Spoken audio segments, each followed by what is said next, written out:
Oh my god, Mu Yuheng can now actually speak. He got his voice back because of the biking pill. He greeted his sister excitedly. Mu Wushuang reminds him that his vocal cords have just grown back, so he shouldn't talk too much for the time being, and he'll definitely get better and better in the future. The hard work finally proved to be fruitful, and the energetic teenager is back. Wushuang can't wait to see the reaction of all those who have bullied Mu Yuheng.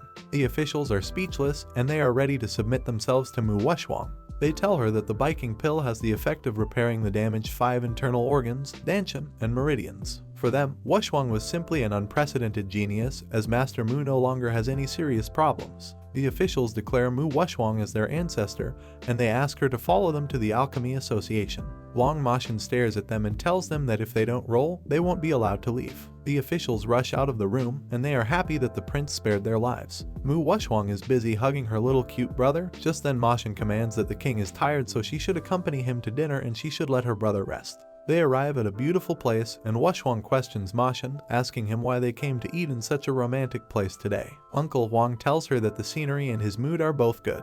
But before, he had a long face, and she knew that he was in a bad mood. A servant comes with a gift, and Long Moshin tells Shuang that he has prepared a present for her, but his Shuinger has already dozed off. He lets her sleep peacefully in his lap. In the courtyard, the maidservants discuss about the cousin and how the prince uses Lady Liu as a mere bottle of medicine.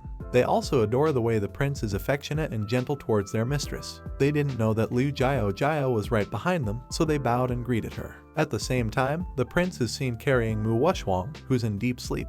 Lady Liu hates the scene instantly and wonders why the prince is holding that stupid pig in his hands. The maidservants know that they were heading towards the bath, so one of them informs Jiao that they should leave as the prince won't even bother looking at her. Lady Liu turns around and slaps that maid hard and yells at her as she dares to make fun of her master. She then swears to ruin Mu Wushuang sooner or later. Here, Long Moshin helps Shuinger soak up in the bath water, but as soon as she wakes up, she misunderstands him. She kicks him straight in the chest, as he actually dared to take advantage of her. The prince just wanted to help her soak in the medicine pool. She asks him if he is really addicted to her plump figure or if he has any other purpose. Moshin tells her that she is very beautiful and that she can't be called fat. Mu Wushuang shows off her chubby figure and poses weirdly to show him that she's fat, but he denies it, saying that she's not fat. Moshin helps her look at her reflection in the water and tells her that she should see for herself, and Wushuang is extremely surprised. Mu Wushuang was losing weight again, and she couldn't believe that she was seeing her reflection in the pool of water. Her perfect, crystal clear skin and her prosperous beauty were finally coming back. Although she was looking more like a child, she was very close to returning to her previous beautiful figure. The prince tells Sanglan to wait for her master and take care of her so that she doesn't catch a cold.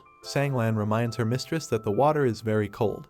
But Wushuang is engrossed in admiring her beauty. She asks Sanglan about the prince and learns that he left because he was worried that his presence would affect her bathing. Wushuang wonders if he was absconding in fear of committing a sin. She then questions Sanglan about whether she looks better now. Sanglan tells her mistress that she is looking very pretty, and if she were a man, she would have been attracted to Wushuang. Long Moshin has a discussion along with his servant in his study. They discuss about how he had finally gotten the space stone but, unfortunately, couldn't give it to Shuang. The prince is quite positive, as there would be a chance in the future. He orders the servant to go and call the best garment maker in the town and tell them to prepare some fitting clothes for the mistress overnight. Long Moshin looks at the stone and remembers that he has been so happy since Shuinger entered his life. Mu Wushuang gets up at noon the next day. Sanglan informs her that the prince has brought something for her. She excitedly heads out and is surprised to see so many servants holding different sets of clothes for her. Wushuang quickly changes into a new set, and Sanglan exclaims that she is looking great in this outfit and that when she participates in the palace banquet tonight, she will surely surprise the audience. Wushuang gets to know that the Prince of Dongchen is visiting and that His Majesty has held a special banquet. Wushuang even knew that Princess Tiangsang would also be attending the banquet and that Liu Jiao and Tiangsang were now allies. Mu Wushuang has some great plans and tells Sanglan that she'll have to go out later. Although Wushuang couldn't kill Tiangsang for now, it was time to collect interest on her brother's debt. The news spread quickly, and soon a servant comes to Lady Liu to inform her that Wushuang's maidservant just went out with a large sum of money and she must be going out to do errands for that fat lady. Liu Jiao, along with the servant, rushes with all her energy to follow up, as there must be an ulterior secret. This time she must seize the chance to bring Wushuang down. She knew that when someone came to the auction house with so much money, that person must be buying something rare. Lei Liu is determined to take care of Wushuang and her maidservant for the prince. Liu Jiao enters the auction house, and the servant along with her introduces Lady Liu as the future princess of the region. Of course, the owner couldn't believe her. Jiao asks him about the maid and why she came here. The owner tells them that the maid had come here to buy the county flower drink. She knew that it was a magical medicine that could be used to gain beauty for a night. Lady Liu now knows that Mu Wuxiang wants to show off some fake beauty at the palace banquet. Now that Liu Jiao has some valuable information, it's time to use it well. She orders her maid to go to Princess Tiangsang's mansion as she wants to unite with the princess to get rid of Mu Wuxiang. The owner played along with Sang Lan and that Lady Liu didn't doubt them at all. Sang Lan remained hidden behind there, telling the owner that Lady Liu is not a person of high morale and intelligence, which the auction house owner cannot deny it.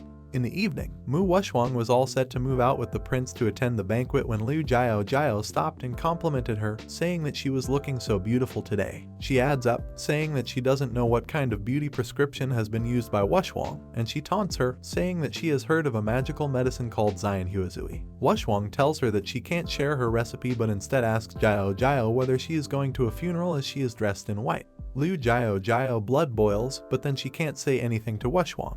She pretends to cry and whines about it all to the prince. Mu Wuxiang was anticipating her drama and watched it carefully. Jiao whispers in her ear, saying that it's too early for her to be happy and that she can't wait to expose her county's flower beauty secret and tear her mask apart. Wuxiang encourages her to give it a try and taunts her, saying that she had heard that the prince did not intend to take her along because she's an embarrassment and that she went to the princess to beg for an invitation. Hearing this, Lady Liu gets furious, but Wuxiang ignores her and tells the prince that she's ready to ride in a sedan chair with him. She adds up, saying that a lonely man and a widow are all envied by others. Lady Liu is waiting eagerly for Wuxiang to fall into Tiangsang's trap so that her good days will soon come to an end. While traveling towards the venue, Mu Wuxiang tells the prince that the moonlight tonight is really good. Long Moshin seems to be pretty enthusiastic about it and gets a hold on her. She asks him what he's doing, and he repeats the same thing that she said, that a lonely man and a widow under the moonlight are just right. Mu Wuxiang clarifies by saying that she's just talkative. Moshin hugs her tightly and tells her that she shouldn't move, as he wants to touch her every second.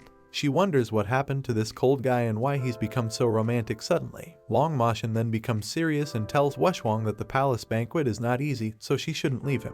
She tries to figure out what he meant by this and wonders if there's anyone else who wants to settle accounts with her rather than Princess Tiangsang. They arrive at the palace, and the Majesty is informed about their arrival. The Emperor exclaims that Long Moshin is late for every banquet, and he really doesn't respect him. This is Emperor Ximen Qingsao Yueguo. He's vicious, merciless, and scheming.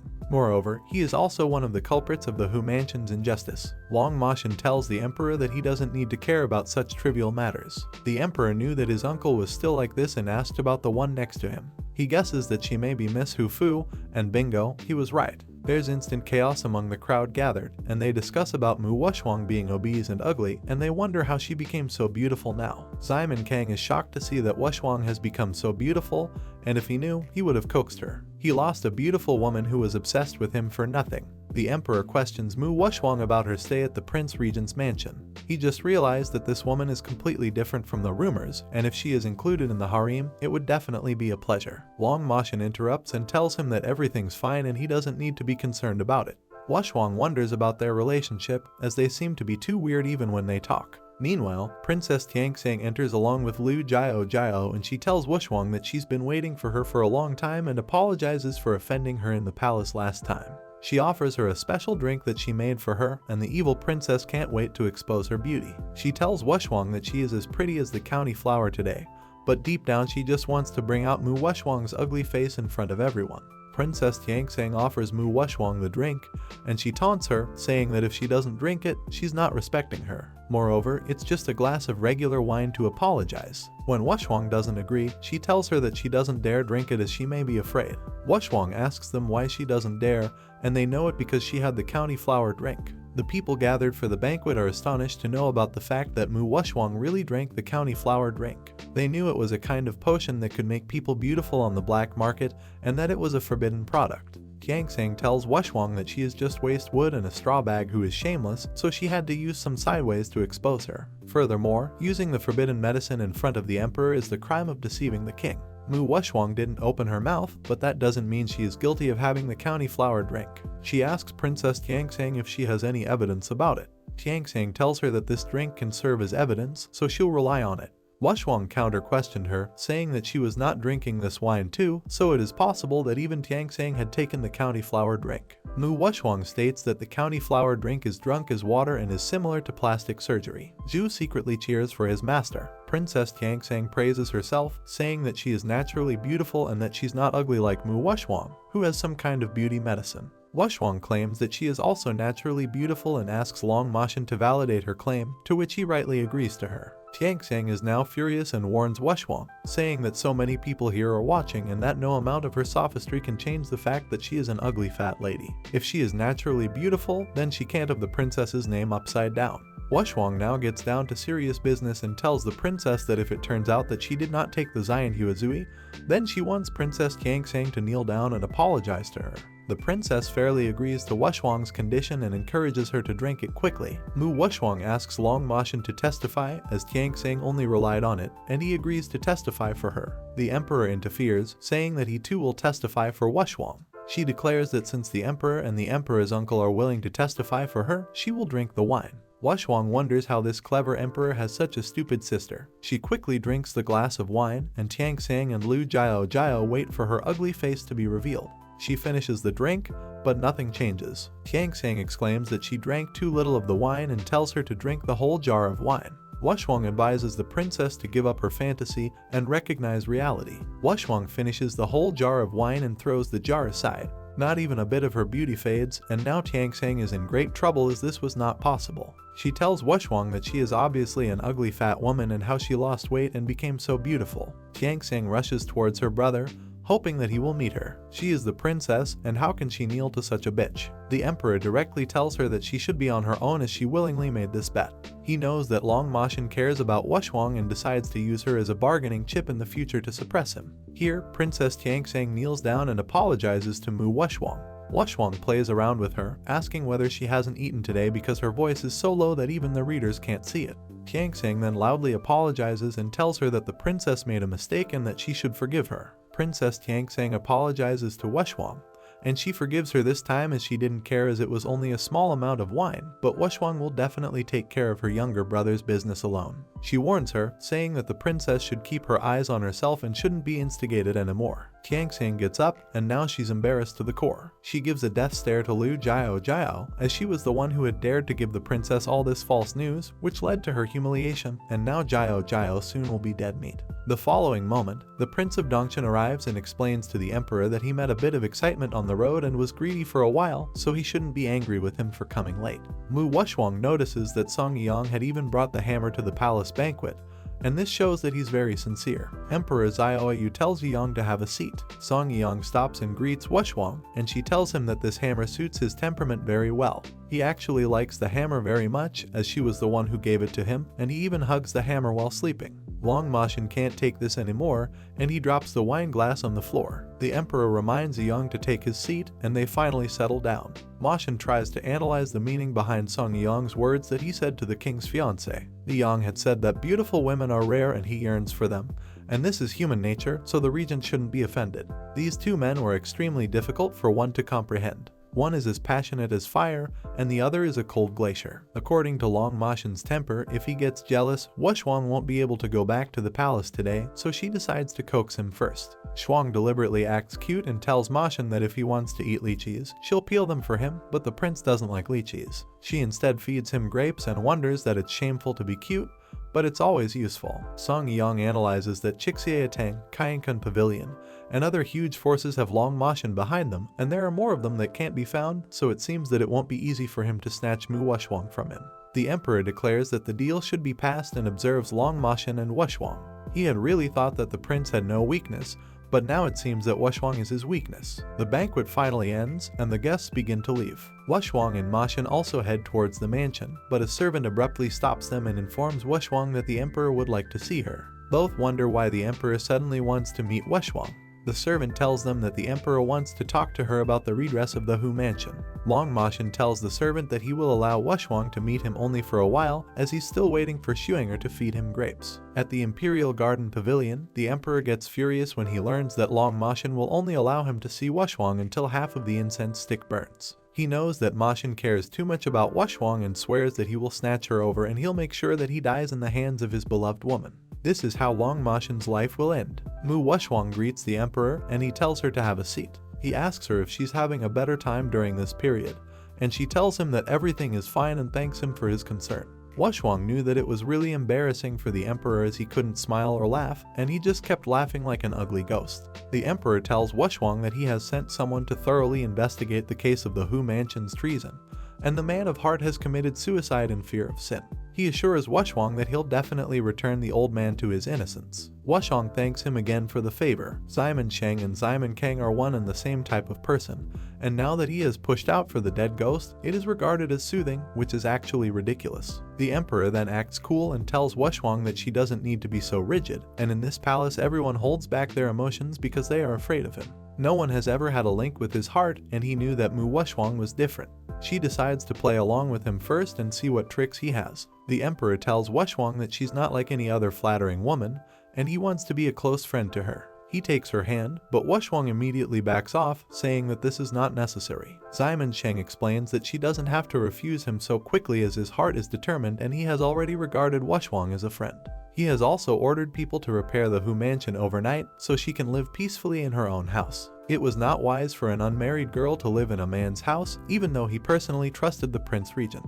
Wushwang is so done with the emperor and wonders if this dog emperor rules the world with his mouth as his head is really big. First the tattered princess, now the nagging emperor. She feels dizzy because she drank too much. Mu Wushwang declares that it is time to go and rushes to head out of the palace. The emperor knows that love is nothing before money and power. Wushwang enters Long Mashin's sedan chair, and he greets her. She directly leans over him and stares at him straight into his eyes. She keeps one hand on his chest and asks him what's wrong with him and why he became two. She then claims that there are 3 princes. Long Mashin tells her that she's drunk and Wushwang can't accept it. She dances around, saying that this baby is not drunk and that this baby won't fall even after drinking 1,000 cups. He admires his Shuang and repeats her words again and again. He then holds Wushwang's hand and wipes it because another man has touched her hand. Mu Wushwang yells that the emperor is a bad person and suddenly kisses Long Mashin on his lips. Mu Wushwang kisses her prince and he kisses her back. He then puts her down, comes over, and continues to kiss her. Mashin reminds her that this time, Shuinger has taken the initiative.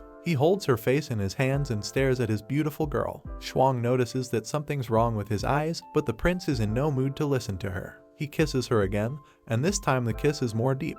There's some weird kind of lightning bolt, and a creature is seen along with the flash. The creature follows the prince. Wushwang is surprised to see a real dragon and tells Mashin to take a look at it too. She wonders how a dragon-like beast could appear here. Long Mashin tells her straight away that he's not interested in the dragon. The dragon is angry as he has slept for 10 years and finally woke up.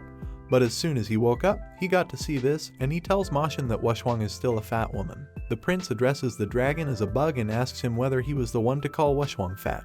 The dragon yells and tells the prince that he is the noble dragon, Da Ming King Tian, and he's not a bug.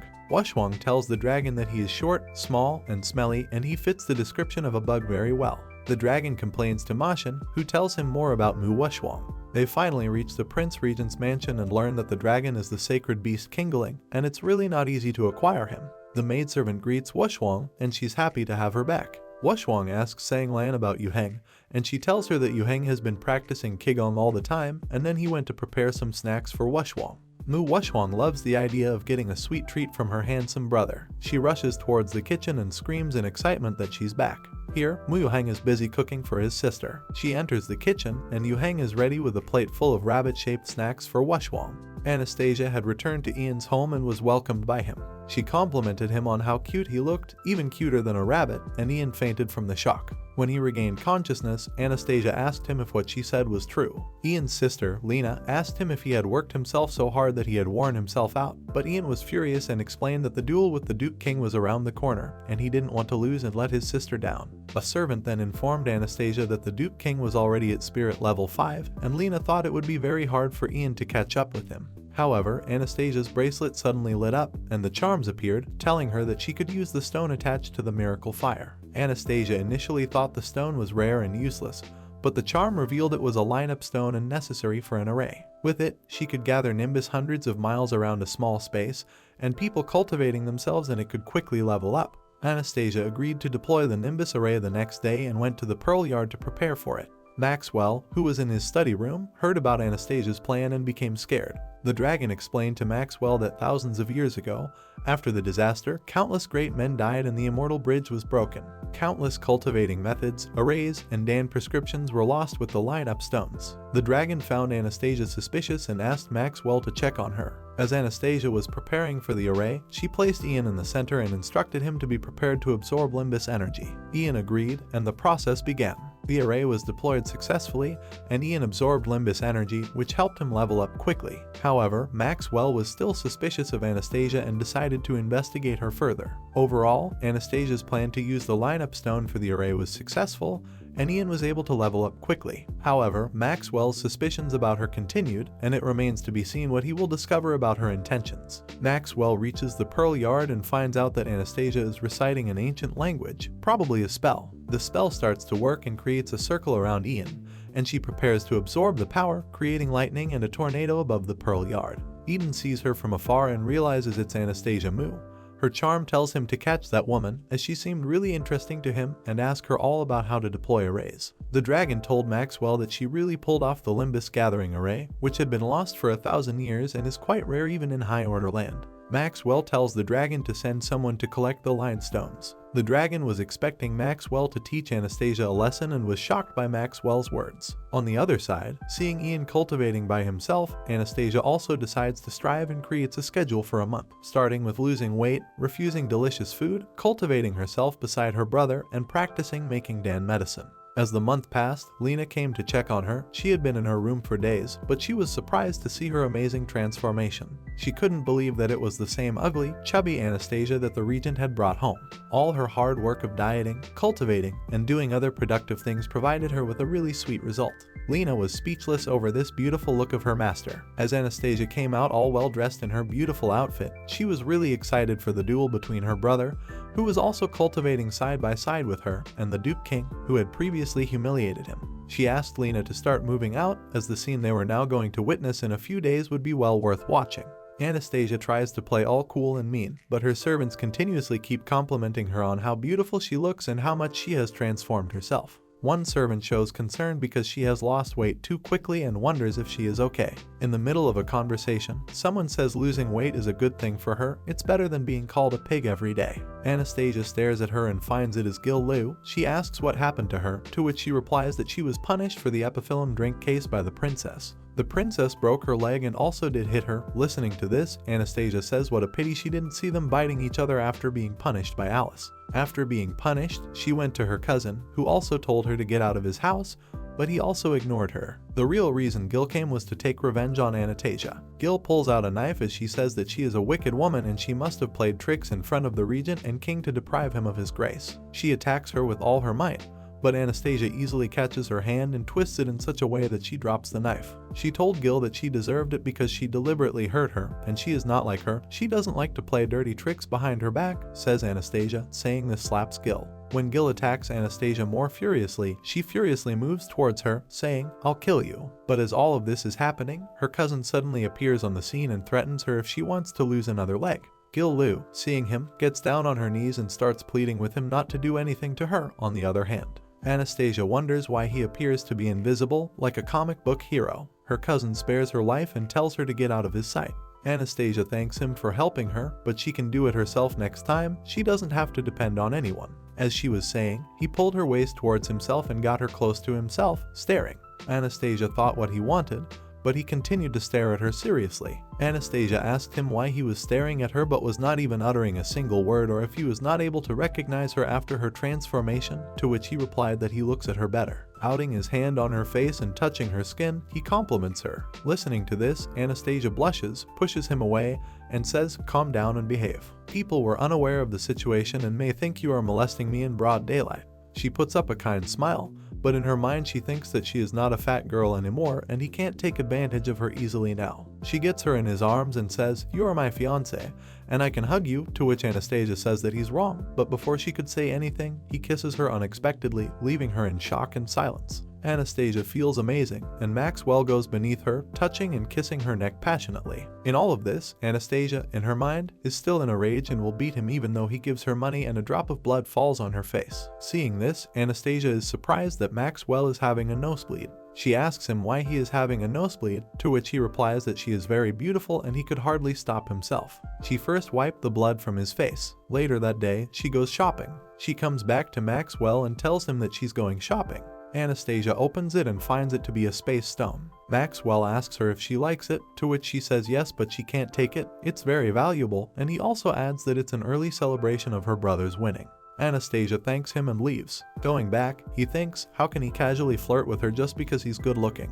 Maxwell sends one of her servants behind her to protect her. Anastasia, moving into town, hears people talking about the duel between the Duke and Ian and how the prince has started a gambling game in the Sage house. Listening to this, Anastasia gets an idea and asks her servant Lena to sell all the recovery medicine to the loyal Cloud Hall and buy 2 sets of men's clothing. Lena couldn't understand this, but she does it. 2 hours later, both of them reach the Sage house where bidding is going on. Many people are bidding, and Lena's duties make way for Anastasia in the crowd. Everyone is bidding on Duke King for the win as they think that Ian is just a weak, useless boy who couldn't speak or do anything. But they are unaware of the fact that now he can speak and he is also cultivating his powers, and there are almost no people for Ian. A person bets 1,000 taels on the Duke and 1 tael on Ian, to which people said, "Are you a fool?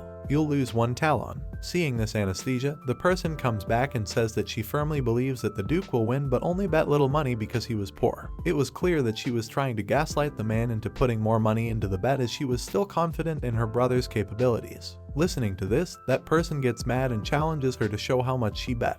Anastasia calls in chests full of gold, 1s, 2s, and 3s. In all, there are 20 million taels of gold. Seeing this all unfold, Hill Zyman, the fat rich supporter of the private bank who is also the Duke's father, arrives on the scene and tells her that he has set an upper limit of 10,000 taels of silver per person.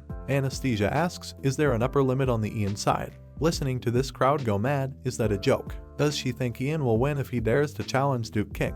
The banker assures her that there is no upper limit, and Anastasia bids all her money on Ian. The crowd is surprised listening to this, and Hill Zyman agrees and thinks this money will make up the losses from the market. On the other hand, Anastasia thinks that she would win as she is still confident in her brother's talent. Anastasia reaches back to the Pearl Yard, where she finds servants waiting for her with a cloud dew prepared by the regent for her. It is said that the cloud dew makes one smell fragrant, and even 1 drop of it is worth more than 10,000 talons of gold. To bathe with it, Anastasia sees this and ponders that it is just body wash and wonders what is so expensive in it. She doesn't want to have a bath today, but the servant says that the regent said that she has to bathe today. After that, she also gives her a cap of bullion gauze, because of which she can see outside but people outside cannot see her. Listening to this, Anastasia thinks that Maxwell must be the most jealous man in the world. I went to the gambling house and met other men, so he gave me the body wash and wants to make me take a shower. Anastasia walks away. A servant comes up and tells Maxwell that Anastasia has taken a bath. Maxwell was there with his dragon, and the dragon asked her why he likes her. She's not even that strong, she is weak and ugly. Maxwell shuts him off, and the dragon again says, did he forget what the saint said that he should find a girl that represents the phoenix and that she would only hurt him? The master again shuts him off and takes him back into his ring. Maxwell has decided that he is into Anastasia, and he is willing to change the fate even if she's not the girl of destiny. The chapter opens at the arena, the square outside the city, where the Duke is waiting with his father. Duke asks his father why Ian is still not coming, to which he says that you are a genius and he must be too scared to come. After a few minutes, the villager sees Ian coming towards the arena. The crowd and everyone in the city were thinking that he is mute, incompetent, and dumb as he was coming towards the arena. He was stopped by a fat lady who asks him to marry her as he was very handsome. People seeing this started laughing and said they would be an amazing couple. Ian and Duke stand in front of each other in the arena. Duke laughingly asks, how dare did he come, and he'll kill him with 1 finger, but he'll spare his life if he kneels right now. Ian replies with courage that he destroyed his navel and power and he'll take revenge today. Listening to this, everyone is in shock. Ian, who's such a mute, who can he challenge Duke in public? Listening to this, Duke replies that he won't be able to take revenge, he's still incompetent with no power. Ian starts to show his power. Seeing this, Duke is in surprise at how he's a spirit level 4. How did he get his back? And how is this possible? All the doctors said there was no way for him to recover. But Duke still tries to show strength, saying he will destroy him. He'll still be under his feet even though he was the first genius. Duke shows his 3 Dan pills. Seeing Dan's pills, Ian thinks he's absurd and thinks how he will feel if he told him that his sister had given him hundreds of the pills. Ian looks towards his sister. Eden would start the duel. Anastasia asks isn't she worried about Mr. Mu. She replies in denial. Dan medicine is the main reason why Duke Kung is a spirit disciple at level 5, but even tough he is high spirit level, his foundation is poor. Cherry Mu sees Anastasia from a distance. Seeing her appearance, she is surprised. How did she become so beautiful? As much as she remembers, she was really ugly and chubby and was bullied by everyone. Anastasia notices Eden. She hasn't met her, but she feels familiar, like she's seen him somewhere. It was the loyal master, the emperor's distinguished guest. Cherry Mu calls Anastasia and says that she is heartless and cruel and that Ian is in a death fight. How can she laugh now? Anastasia says it is fair that one relative can replace one in a fight on Earth, and since she's so sad, she should replace Ian and fight with Duke Kung, to which she says that she would, but she's on her period. Cherry thinks it will be great if Ian Mu dies or if he steals her thunder after getting his power back. Anastasia says that she doesn't want to talk to an idiot. On the other side, the fight was going on, and when the arena suddenly collapsed, everyone in the crowd thought Ian was defeated and dead. The girls in the crowd get impressed by Duke Kung, and as the arena was made of black spinel, people who bet on Duke Kung start lining up to take their profit. Cherry Mu also gets excited and thinks Ian is dead. She comes to Anastasia and asks if Ian is dead, and it's all her fault because she made him fight, and their grandfather will be sad when he comes back. Anastasia tells her to shut up, to which she replies that she is just worried. The Crown Prince arrives at the arena, saying that he thinks Ian Mu would win, and after seeing the Crown Prince get amused because he was so beautiful, the Crown Prince exchanges salutations with Anastasia, saying she looks even prettier than the last time she saw her. She stands out in a crowd. Anastasia thinks that Maxwell gave her a cap so that people outside couldn't see her, but how could he see her standing out in the crowd? Cherry says to the price that Ian is in poor health. Can he really win? She also deliberately sent her brother to fight. Anastasia listens to this. She thought she was alone with the Crown Prince, but she jumps in surprise seeing Anastasia beside her. Cheery falls down, and the crowd mood changes as the dust settles. Ian was the one standing, and Duke was on the ground, trembling on the ground. The Duke's father was furious looking at the condition of his son laying on the ground. He starts threatening Ian Mu for what he has done and also mentions that he will kill him. But now that Ian is confident in his own capabilities and all the hard work his sister has done for him, he sarcastically replied to the Duke's father, "Can you really kill him?" Which left the father speechless in fear. Zil shouts at Ian and decides to kill him, and Ian also taunts Duke's father that if he tries to kill him, he will kill his son first. The king shouts in anger. Ian mentions the second prince. A life and death duel is endless, and the Duke's father says he doesn't care. Duke begs him not to kill him, but Ian replies that there are things inferior to pigs and dogs that are rampant. In the capital, after bullying people and a lot of other evil he has done, dying like this for him will be very cheap. Duke groans for help to his father. Duke asks them to find a doctor, who examines him and tells the father that all of his joints have been broken. Listening to this, Duke says he feels like he won't be able to get back on his feet, yet he still orders his servants to grab Duke because he wants to break him and make him human. Anastasia shouts from the back that according to the duel, killing someone, his father attempts to circle Anastasia and kill her, but little did they know the Crown Prince was also there. He comes out by saying, "Who would dare try to bully a wishing girl?"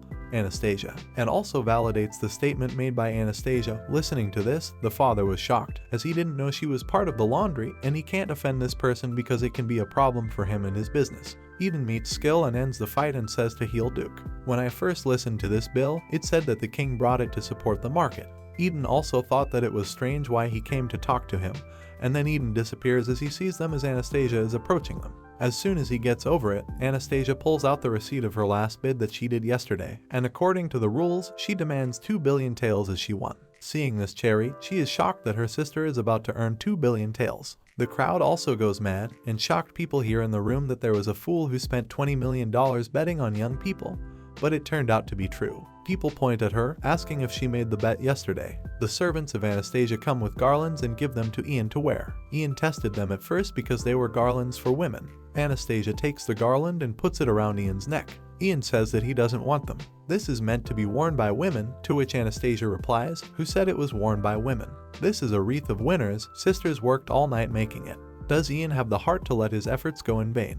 Ian, listening to all this, agrees to wear the garland. Anastasia sees Ian and jumps, exclaiming how cute he looks. The crown prince was watching all this from a distance and thought how cute Anastasia was. He was attracted to her and decided to make her his wife. The prince asked Miss Wushwang to join him for a drink on the Tiangsang floor on the occasion of his brother's winning. She already knew about the awesome food in Tiangsang-lu and how Tiangsang-lu's dishes are the best in Beijing.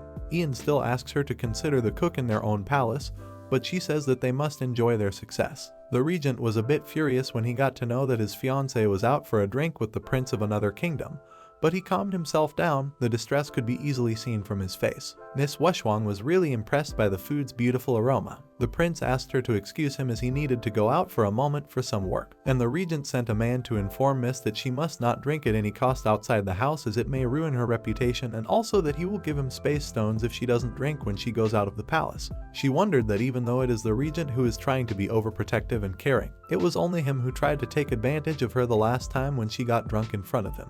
Miss Wushwang was at first a bit resistant to the deal, as she thought that a few of these space stones may not be enough to take control of her or make her do things. But she finally agreed to it when she learned about the deal the regent is proposing in detail, that the reagent will give her 100 space stones if she does not drink today. The space stones are really useful to Miss Wushwang, as they let her upgrade the space in her green jade bracelet and also help her make her spirit angels happy. Evidently, Miss agreed to the regent's deal. After the prince came back from his work, Miss Wushwang made excuses to the prince, who was really excited to drink with her. She mentioned that she is unwell and is going through those few days of the month where she cannot drink. The prince had no choice but to understand what she was saying. She also mentioned that on the auspicious occasion, even though she cannot drink, her brother will represent her and drink in her place so the prince doesn't feel bad about it.